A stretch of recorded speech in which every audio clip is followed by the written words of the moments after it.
नमस्कार, safe India में आप लोगों का बहुत बहुत स्वागत है। देखिए, अगर कस्टमर का पैसा जब फंस जाता है ना, तब हमारे रिटेलर लोग समझ रहे होंगे कि क्या जो है हमारे ऊपर बीतती है। उस समय दिमाग काम करना ही बंद कर देता है। हम कुछ कर ही नहीं पाते, क्योंकि भाई उसका पैसा जो है ना हमारे पास आया है ना उसके खाते में है, क्योंकि वो पैसा कट जाता है सर्वर के दिक्कत से। देखिए, एक दो तरीका मैं आप लोगों को बताता हूँ, इसको अपनाइएगा। साफ पैसा मतलब कटना बंद तो नहीं होगा, लेकिन कुछ इससे आप लोगों को राहत मिल जाएगा। देखिए, सबसे पहला ट्रिक जो मैं आपको बताता हूं यह है कि आप किसी भी कस्टमर का पैसा निकासी करने जा रहे हैं। अगर वो छोटा अमाउंट है तो चलिए कोई नहीं, 1-2 हज़ार का अमाउंट है तो चलता है, उसको आप रिस्क लेके कर सकते हैं। लेकिन अगर वही 10,000 का अमाउंट है तो उसमें रिस्क लेना मतलब कि क्या बोले, बहुत बड़ा पाप है। इसलिए पाप है क्योंकि पैसा फंसने के बाद आपको अपने पॉकेट से देना ही है। कस्टमर कैसे भी मजबूरी गा करके आपसे पैसे निकलवा लेगा, भले उसके खाते में 6-7 दिन में आए तो वो आके निकलवा दे, या फिर 10-15 दिन में आए। देखिए, बहुत लोगों का मैंने स्टेटस भी देखा कि वो स्टेटस भी लगा रहे हैं, दुकान पे भी अपने निकाल के उसको जेरॉक्स प्रिंट करके साट रहे हैं कि भाई साहब, किसी किसी बैंक का पैसा कटने पे 3-3 4-4 महीने लग जा रहा है पैसा वापस आने में। ये सारी चीजें सर्वर प्रॉब्लम की वजह से हो रहा है। पहले ऐसा नहीं था। आज से 4-5 साल पहले की अगर मैं बात 3-4 साल पहले की अगर मैं बात करूं तो पहले इतना ज्यादा नहीं था। कस्टमर को भी बोल देने पे कि भाई साहब जाइए, आप आइएगा, 4-5 दिन के बाद आपका पैसा निकल जाएगा, और उस समय आ भी जाता था पैसा। लेकिन आजकल कस्टमर भी जो है वो एकदम से जागरूक हो गया है, और धोखाधड़ियों के चलते वो किसी पे ट्रस्ट किसी का नहीं हो पा रहा है। तो सबसे पहला मैं आप लोगों को तरीका बता दिया कि किसी का भी आप अमाउंट निकासी करने जा रहे हैं तो आपका खाता है या नहीं, आपका खाता उस बैंक में रहे या ना रहे, आप अपना आधार नंबर डाल के अपना फिंगर लगा के 100, 200, 500 का विड्रॉ करके देखिए।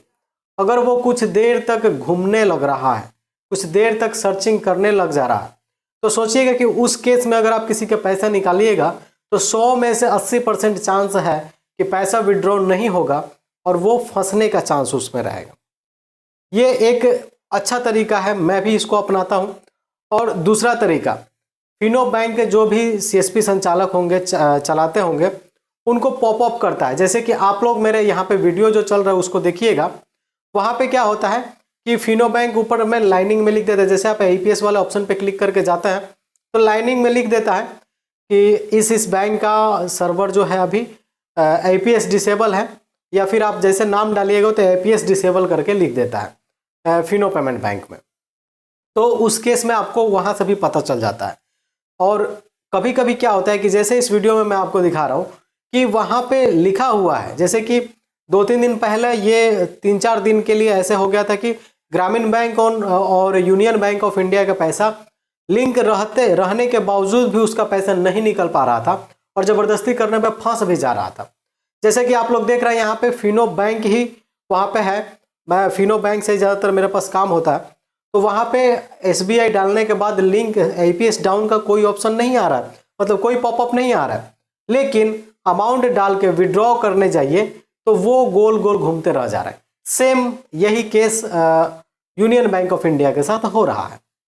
तो मतलब हो रहा था, फिलहाल तो ठीक है। तो वहां पे क्या होगा कि पहले अपना फिंगर रख के चेक कीजिएगा, या फिर आप विड्रॉ करके देखिएगा। आपका अगर उस बैंक में खाता नहीं है तो अकाउंट नॉट प्रेजेंट ऐसे कुछ करके लिख देगा, नहीं तो नो चेकिंग अकाउंट वगैरह भी लिखता है। तो उस केस में आपका अमाउंट फंसने से, कस्टमर का अमाउंट फंसने से आप बच सकते हैं। अगर उसमें आपका अकाउंट नॉट प्रेजेंट लिख दिया, आप अगर विड्रॉ करने जा रहे हैं, तो समझ सकते हैं कि चलो भाई अब मैं उसका पेमेंट निकालूंगा तो वो निकासी हो जाएगा।